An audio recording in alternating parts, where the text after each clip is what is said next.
Welcome to Touched and Empowered, a show created to empower individuals to value their lives by hosting think tank discussions that will inspire positive action. Touched and Empowered with Katie and Ace starts now.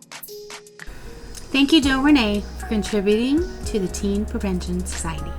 The linear time years, year 2041, at the United Nations headquarters in New York City.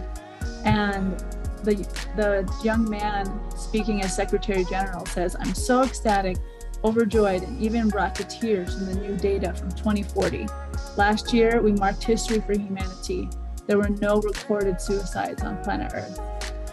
And now more with Katie, Ace, and Doe Renee. All right, welcome everybody to another episode of Touched and Empowered. Today we actually have an incredible interview with Meral Doe Renee, who's so amazing. And I want to get into her bio, but we just did our warm up and she already brought Katie to tears. I'm like, oh, I'm so touched already. Yeah, it's so beautiful. And I have to say, for somebody who's so aligned with us, I'm so grateful and honored to have you here with us for just the passion you have and just the adversity that you've gone through. It's really refreshing and breathtaking. And I love that you have this passion to make this conscious conversation more conscious and more easily leaned into based upon your experience. I do believe we have to pop that bubble of stigma in regards to suicide, as well as other public health issues that people haven't really faced or addressed, including human trafficking. So with that being said, I do want to give you a proper bio and intro by Katie, and then I will also lead into that with her. So go ahead. Meral Doe Renee Jones stands by this declaration. We are completely shifting the paradigm of humanity, such as that to a peaceful society that is emerging. She is an authorship coach, business consultant, teacher, mechanical engineer, community organizer, artist, and as a Reiki healer, she is the co-creator of Subtle Activism and Dreamtime Revolution. Doe Renee is actively co-creating sacred economics in thriving, local, and regenerative communities. I love that. She is also a mother of two young leaders, Leonidas and Zelda. I love those names. Being inspired to co-create a more beautiful world our hearts know is possible. I love that. Since 2020, she's been creating unprecedented creativity with author Catalyst Academy by publishing new authors, getting their powerful messages and books to the world. She is also telling Pueblo's story, which we'll get into, and honoring diversity at the Pueblo Heritage Museum as their director. Meral Doe Renee is the author of several books, including The Cosmic Sagas and The Sacred Feminine, which illuminate concepts of self-appreciation and mental wellness for young people and adults alike. Very aligned with us. Thank you so much for being here. To connect with her, you can connect with her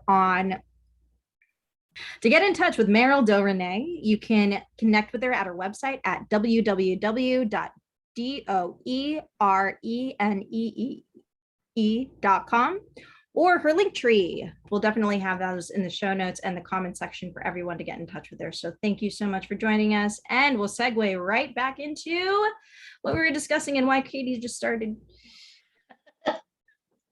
shedding those beautiful tears. Oh my gosh, yes, Katie.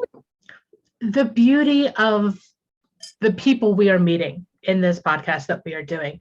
You and I talked about being touched and empowered to do something going forward. And I am humbled by what Meral Doe Renee has done. And so I don't embarrass myself any more than I already am. I just want to thank you for what you've done and ask you to just share, the momentum behind the beautiful piece of art behind you and what you're doing.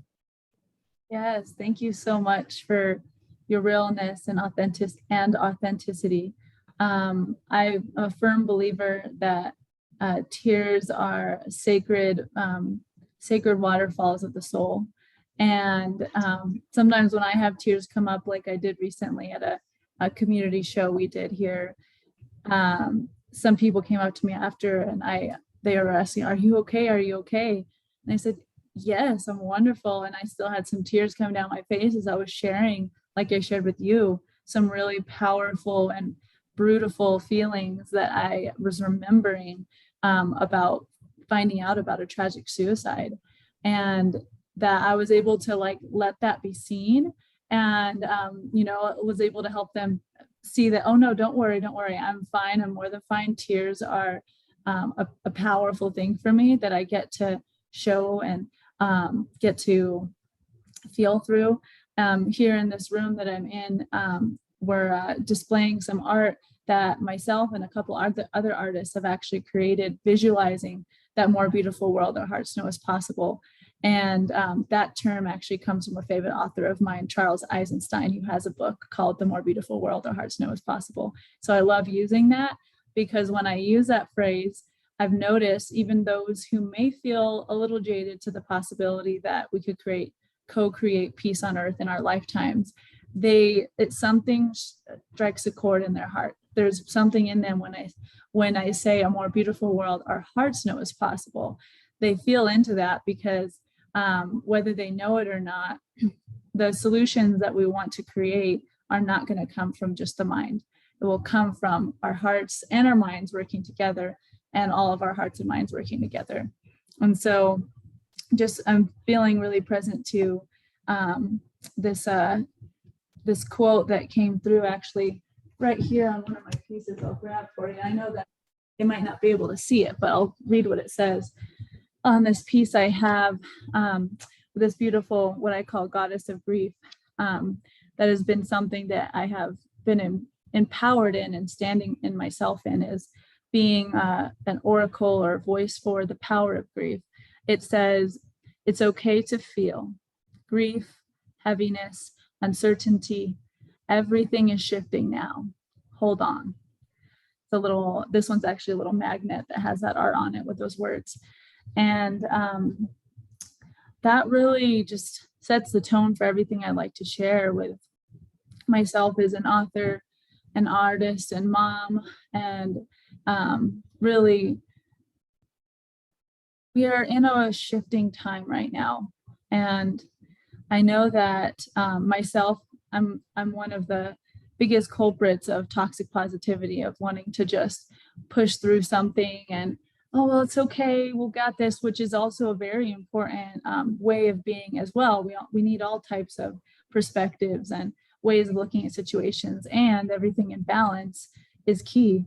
And so when I was really just literally on the ground in shock on September 6, 2020, when my good friend and father of my son died by suicide, I had a lot of things just come crashing down on me of like, wow, this is something I wasn't honestly fully surprised, because it's something that I had feared for many, many years.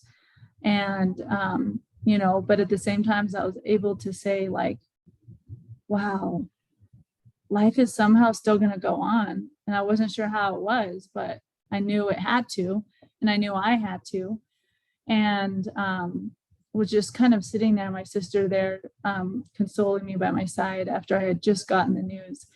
And there's actually this really powerful piece I created that she took a picture of me intuitively when I had, shortly after I had found out, and she's a big documenter, and so am I. So she knew intuitively that I would be just fine with that.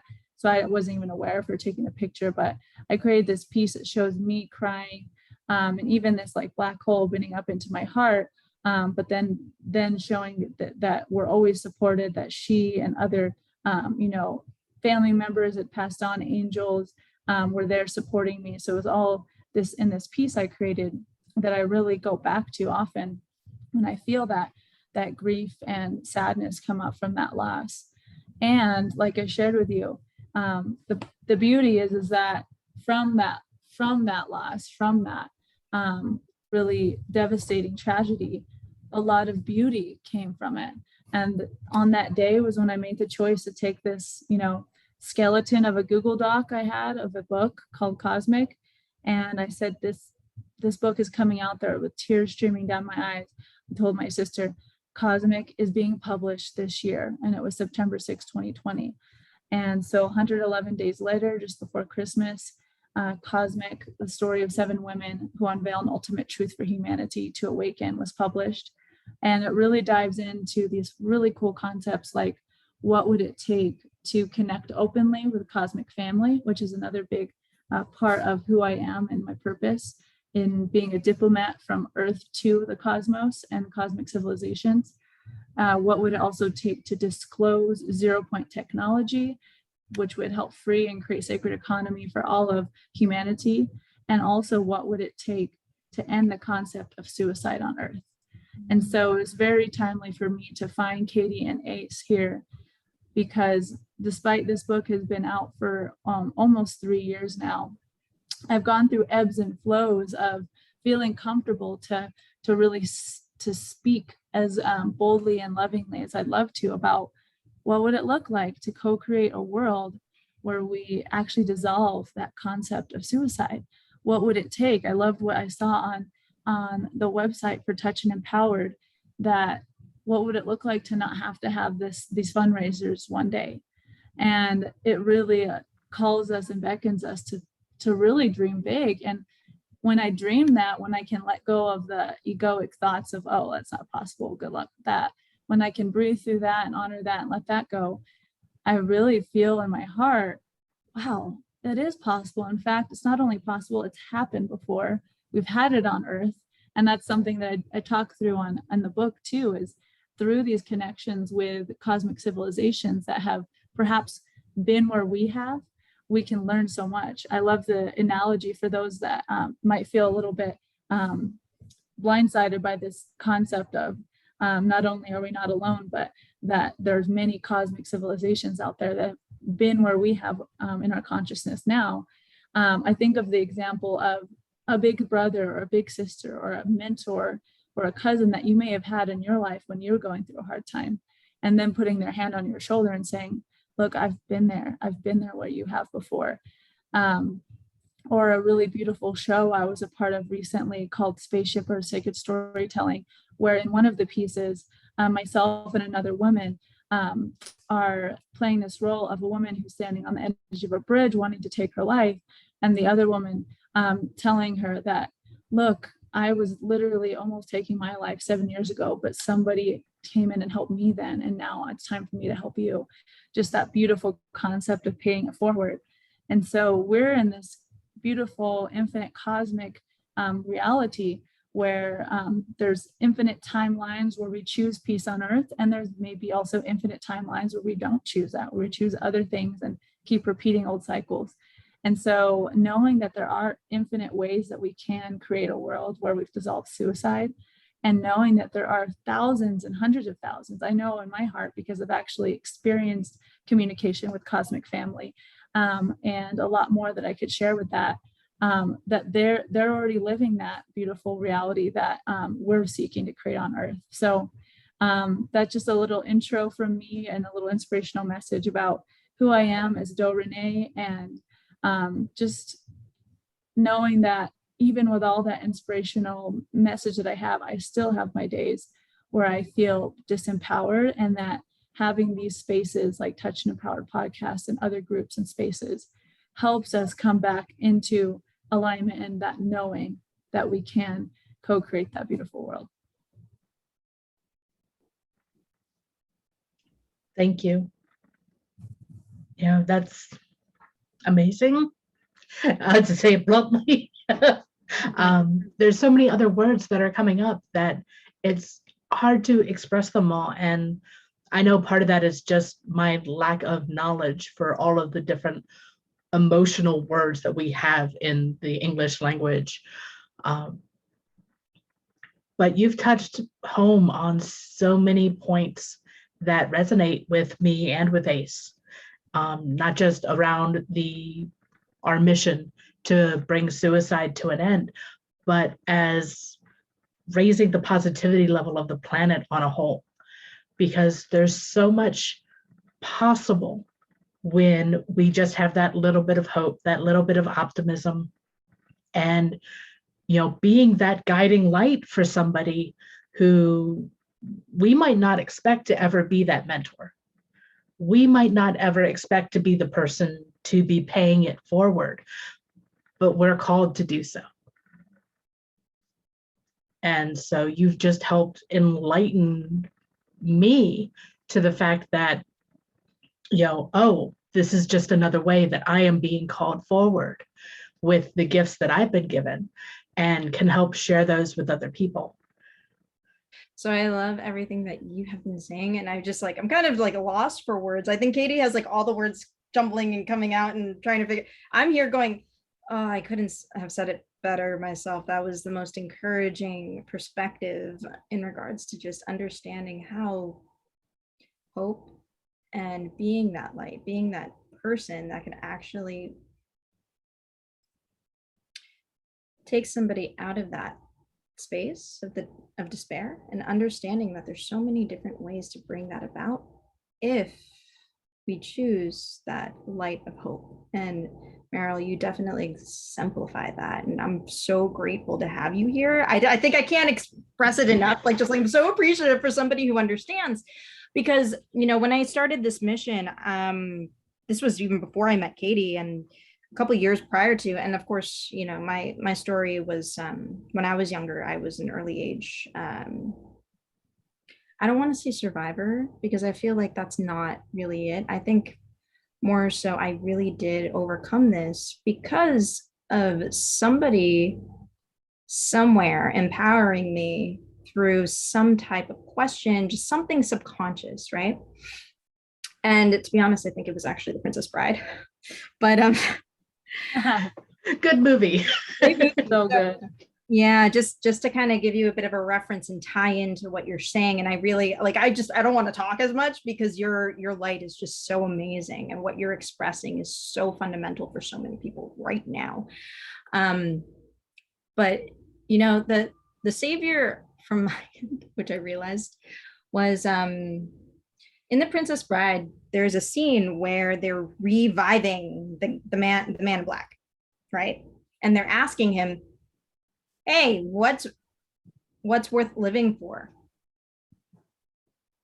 And he just blurts out true love, right?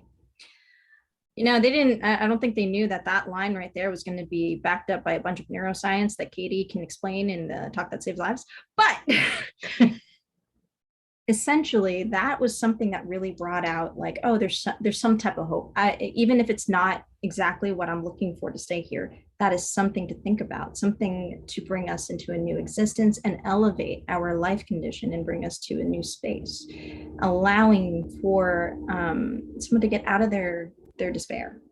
And this plague that we've been in, we've been in it for years. I feel like a lot of people decided not to look at it until we figured out a way to throw it in front of people and say, no, this is really happening.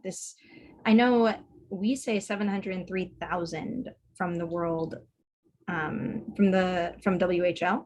That was the data, 703,000 suicide cases and more, right? From 2019. That were reported. And of course, they're increasing because of the pandemic, the way that we are exercising comparison on social media. People feel disempowered left and right, and it's been increasing. So thank you for being a part of this journey with us and being right alongside us as we fight that disempowerment and re-empower people. Your art is incredible. I'd love to hear more about the story behind your book. You mentioned something about 111 days in the warm-up, but I really want you to share that here, because I feel like so many people go through the same thing that you're going through, especially now. And this could be a way to bring light into their lives. Yes. It's so cool, because I didn't realize that it was it was 111 days from the date that Clint Cooper, was his name in the physical, died by suicide. 111 days from that date, September 6, 2020, that I published my first book. And something that something that really inspired me was, like, this is a time where I could completely disengage. I could completely go in, and that would be okay too. I do want to say that, especially when we have tragic things happen in our life, no matter what it is, everyone has their own different way of responding, and there's no right or wrong way. And for me, I found that this fire within me that was desiring to help some of this deep grief and survivor guilt as well, to be processed and seen through writing. And I've always been a writer. I've always been a creative person, and always had like that dream of becoming an author. And so, thankfully I already had a meditative practice. And so in meditative practice, those first few weeks after the physical transition, I was able to even, pretty much every time when I would go into this space, just beautiful sacred tears flowing down my face, and got some guidance that said, it's time to really be that change you wish to see at the next level. And so something I write about in this article I put in the Pueblo Star Journal here in Pueblo, Colorado. It's a really beautiful publication here monthly. I did a guest column about the power of creation. And I talk about how self-expression can really empower a community. And so I would say that among many things, the thing that sometimes is missing that I've seen for young people that I've even been a teacher with, because I've been a teacher in every grade except for high school, and done a lot of volunteering in those in the high school grades as well. What I've seen is a missing is that sense of purpose and that sense of ability to express oneself. Mm-hmm. And we have so many opportunities, like you were mentioning too, for consuming and those consuming of the social media feed and whatever else it is. There's that comparison that comes up and whatever else. And so really it's just finding that balance of what all of us can identify and see a picture up in our mind of that yin yang, the yin yang, which represents the balance of energy. So whenever we feel unbalanced in some way, noticing, okay, am I consuming more than I'm creating? And that's where the sacred economy will be so key in helping us co-create that more beautiful world our hearts knew was possible, that world where we look back at the past of when we had suicide as a pandemic, and that we stand firmly in that future where there's actually zero suicides. We will create that sacred economy through having creativity be the leading force. And whether someone's doing it for their career or not is not important. What's important is they are able to, like in one part I mentioned here, being able to have creativity be defined by many different things. It could be just creativity, could even be thought of as sitting down and listening to your friend and just listening. I know that's kind of a different way to think of creativity, but I think of anything that empowers you is creativity. And so often we think of creativity and thinking of an artist in their studio for hours with a giant canvas, which is definitely creativity. And it's not the only outlet. So what is most important is that we don't necessarily think that it's some place to get to, but that we're actually inherently creative. We're actually creativity in motion. And regardless of your beliefs on like how humans came to be here on Earth, we were definitely created in the womb of our mothers. We are literally creation. And so we are inherently creative. You don't have to earn that creative title. You are just creative by being alive. And like what's beautiful about that is through that creativity, we can call in those infinite timelines where we choose peace on Earth. And that's something that is part of this book, Cosmic, the story of 7 women unveiling an ultimate truth for humanity. And there's a beautiful part of it where some women are standing in Crestone, Colorado. Have either of you been to Colorado or Crestone, Colorado? I have not yet. You'll make it. You'll make it sometime. So here in Pueblo, we're not too far from Crestone, which is a really, really beautiful and some say a really powerful, energetic spot. Pueblo actually is included in that too, and is even noted in some books where some psychics and mediums say there's a powerful energy here, just in general, and like the beautiful mountains. And there's this invocation that these sisters invoke, and it really comes from knowing that in order to open up a portal in this, it's actually kind of seen on the front cover of the book, they actually know that in order to open this portal to travel across the universe, that they have to be clear in their heart and intent and actually know who they are. And so they say, we know who we are. We are here to manifest one of the infinite timelines where we choose peace on earth in our lifetimes. And these same characters go on to create a future, because this book kind of jumps through time loops and everything, where one of their children one day is actually a Secretary General of the UN, and he's speaking in the year 2041. And so in this next part that is the perfect segue moving forward, the linear time year is year 2041 at the United Nations headquarters in New York City. And the young man speaking as Secretary General says, "I'm so ecstatic, overjoyed, and even brought to tears from the new data from 2040. Last year, we marked history for humanity. There were no recorded suicides on planet Earth." And the audience cheers for several minutes as he looks down around and sees tears streaming down his face. And in fact, I'd love to read more of the excerpt, perhaps if we have more time.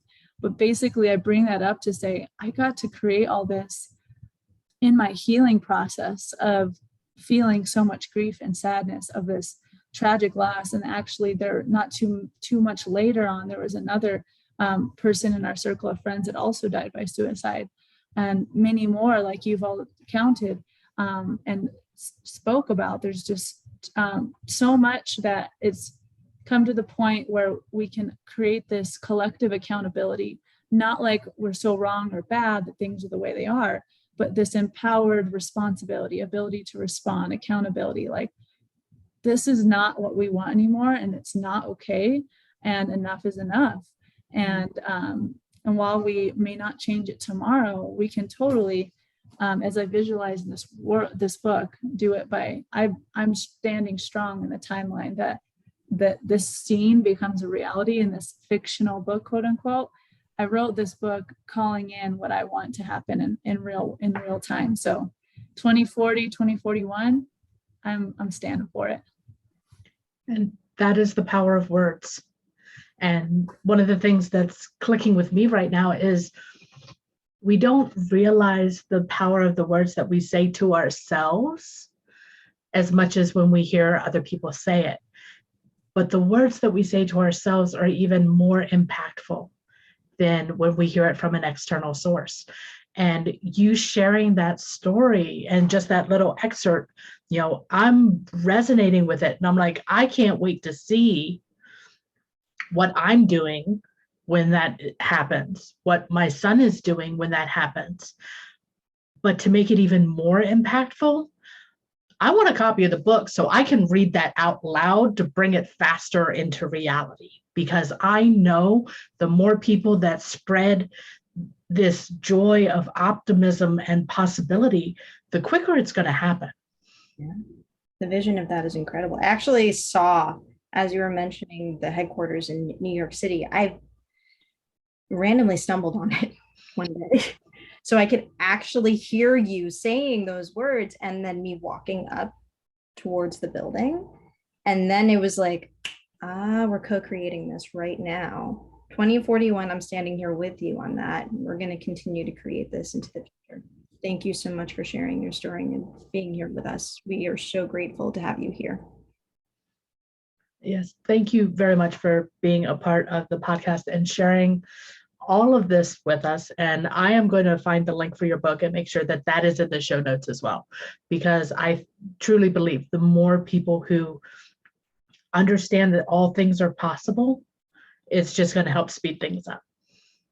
Yes, exactly. Oh, just love that you said it so perfectly right there. That's exactly what I call subtle activism.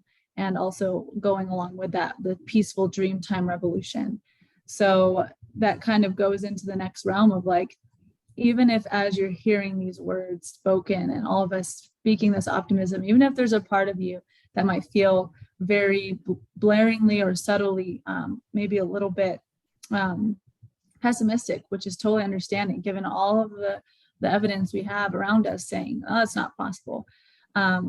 Just know that as you go to sleep each night, if there was any little thing that struck a chord with you, then as we go to sleep, there's actually even more that we're doing at night. And that's actually, there's actually some play shops that myself and my Dream Mastery teacher of 10 years are doing right here in this room with all this art that's visualizing a world of peace around us, all about taking like that movie Inception, but bringing it to the next level of peaceful intention. Actually, that movie was a pretty good example overall of, if you've never seen Inception, there's some pretty good examples of how they help someone come to a more peaceful decision on their own. And just imagine if we're able to take all that time at night that we're sleeping and be able to be moving things forward at night, as well as like we're talking about here, we may not actually be going out right now and stopping people who are putting children in horrible situations of life of abuse and trafficking. We might not be those people who are going out and risking their lives and doing that, which there are people, and I thank them so much every day. We may not be doing that, but we're actually doing an equal part here just by speaking and rippling our powerful words out. And through that subtle activism of, really feeling, most importantly, feeling in our hearts this beautiful future. And so I am just called now to invite us all to even feel in our hearts in this moment, what is something that we have maybe let go of as a dream in our own life, because that is part of peace, is holding those dreams that we truly believe in, of becoming an author or a traveler or owning our own business. And feel in your heart, let that longing feel into your heart and expand, and know that as you do that, you're actually creating peace on earth right now. That creating peace on earth is not a place to get to, it is a place to be from.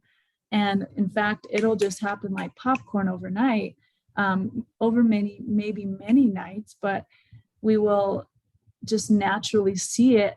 And as we actually open our eyes to see, oh, wow, we actually already have this heaven on earth. And there's many things that aren't that, but now I'm seeing those things much more clearly. And now I see that I have the tools to be empowered by them. Like we talked about before the show started recording, some of the affirmations I have behind me in this tapestry are just very basic affirmations that go along with anyone's belief practice. And the biggest one that I love is, we are peace in motion. And knowing that we don't have to try hard to get there, just by being ourselves will naturally unfold it. And I love that. Everyone should just be unapologetically themselves to begin with.